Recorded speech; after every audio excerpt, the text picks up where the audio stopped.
Hello everyone, welcome back to my channel পিনাস world চ্যানেলে নতুন একটা কুকিং ভিডিওর সাথে ওয়েলকাম তোমাদের সবাইকে। তো স্টার্ট করছি নতুন একটা রেসিপি। আজকের রেসিপি হলো মশালা ধোসা। তো ধোসা বানানোর জন্য ফার্স্টেই আমি কিছু ছোলার ডাল নুনের উপর ড্রাই রোস্ট করে রেখেছি, আর তারপর কড়াইতে তেল দিয়ে গোটা জিরে, রসুন, পেঁয়াজ কুচি, গোলমরিচ, চিনি, লঙ্কা গুঁড়ো, হলুদ গুঁড়ো, টমেটো দিয়ে ভালোভাবে নাড়াচাড়া করে নেব। আর সাথে দিয়ে দিয়েছিলাম সামান্য পরিমাণ নুন, যাতে করে টমেটোগুলো তাড়াতাড়ি গলে যায়। আর এরপর দিয়ে দেব সামান্য পরিমাণ জল। এরপর ঢাকা দিয়ে আমি 5 মিনিট কুক করে নেব। তো 5 মিনিটস কুক করে নেওয়ার পর এরকম ড্রাই হয়ে যাবে জলটা, আর তারপর আমি এটাকে ঠান্ডা করার জন্য রেখে দেব।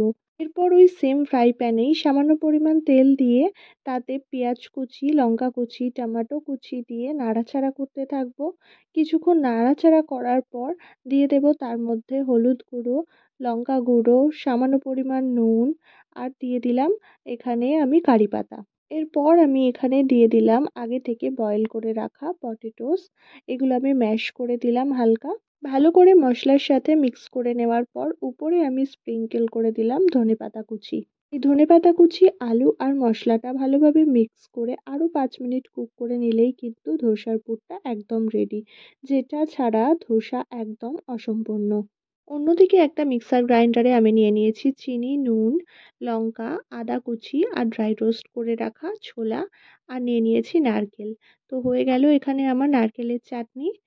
আর তারপর নিয়ে নিচ্ছি আগে থেকে বানিয়ে রাখা এই পেস্টটা। তার সাথে নিয়ে নিয়েছি কিছুটা ড্রাই রোস্ট করা ছোলা, আর নিয়েছি সামান্য পরিমাণ নারকেল। তো এখানে হয়ে গেল আমার লাল চাটনি। আর এবার স্টার্ট করে দিলাম ধোসা বানানো। ধোসা বানানোর এই ব্যাটারটা আমি আগে থেকেই রেডি করে ওভারনাইট রেখে দিয়েছিলাম।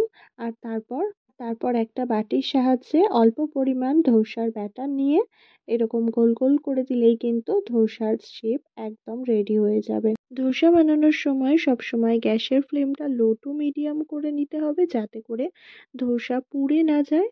এর উপর অল্প অল্প করে তেল ব্রাশ করে নিতে হবে, আর ধোসা হয়ে আসলে কিন্তু একদম এরকম দেখতে লাগবে, উপর থেকে একটা ব্রাউনিশ ব্রাউনিশ কালার চলে আসবে ঠিক এরকম। আর ঠিক এই সময় দিয়ে দিতে হবে আগে থেকে তৈরি করে রাখা ধোসার এই পুর।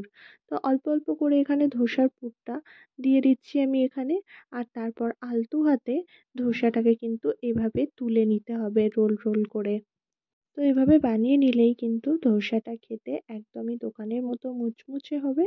চাল ও ডাল দিয়ে ব্যাটারটা বানানোর সময় সামান্য পরিমাণ মেথি ইউজ করলে কিন্তু ধোসার কালারটা খুবই সুন্দর আসে। তো বন্ধুরা, আমার এই ধোসার রেসিপি তোমাদের কেমন লাগলো কমেন্টে জানিও। আর আমার এই নিত্য নতুন রেসিপিগুলো দেখার জন্য আমার চ্যানেলটিকে কিন্তু অবশ্যই সাবস্ক্রাইব করে ফেলতে হবে। তো আমার চ্যানেলটা এখনো যারা সাবস্ক্রাইব করোনি, ঝটপট গিয়ে